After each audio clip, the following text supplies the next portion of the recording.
પૂર્વ પીએમ મનમોહન સિંહનું નિધન થયું છે ત્યારે અમદાવાદમાં યોજાઈ રહેલા કાંકરિયા કાર્નિવલને બંધ રાખવામાં આવ્યો છે।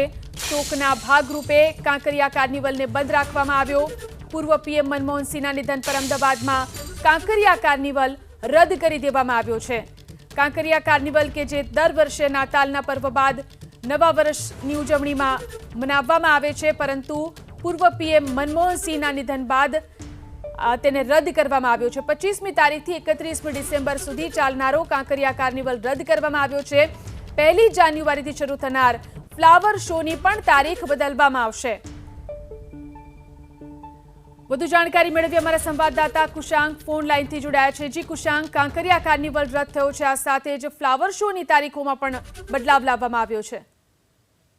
પૂર્વ પ્રધાનમંત્રી મનમોહન સિંહના નિધનના કારણે રાષ્ટ્રીય શોકની જાહેરાત કરવામાં આવી છે અને તેના કારણે અમદાવાદ મહાનગરપાલિકા તરફથી રાજ્ય સરકારની સલાહ બાદ નિર્ણય કરાયો છે। 25 થી 31 ડિસેમ્બર સુધી જે કાંકરિયા કાર્નિવલ ચાલનાર હતો તેને સંપૂર્ણપણે રદ કરવામાં આવ્યો છે।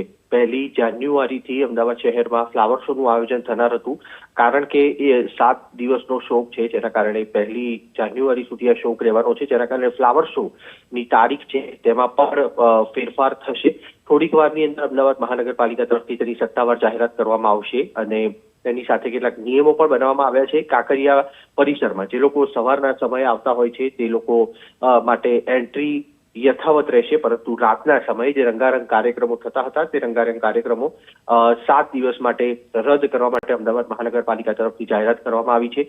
અગાઉ જાહેરાત થઈ હતી કે 1 દિવસનો શોક રાખવામાં આવે, પરંતુ કારણ કે રાષ્ટ્રીય શોક છે અને તેના કારણે 7 દિવસ સુધીના તમામ કાર્યક્રમો પાર્ટીમાંથી અને સરકારમાંથી રદ થયા છે। તેના કારણે અમદાવાદ મહાનગરપાલિકાનો નિર્ણય છે કે કાંકરિયા કાર્નિવલને 7 દિવસ માટે રદ કરવામાં આવે, એટલે કે આ વર્ષનો કાંકરિયા કાર્નિવલ છે તે અહીંયા પૂર્ણ જાહેર થશે અને તેની સાથે ફ્લાવર શો માટેની પણ નવી તારીખો છે તે અમદાવાદ મહાનગરપાલિકા આગામી દિવસોમાં જાહેર કરશે।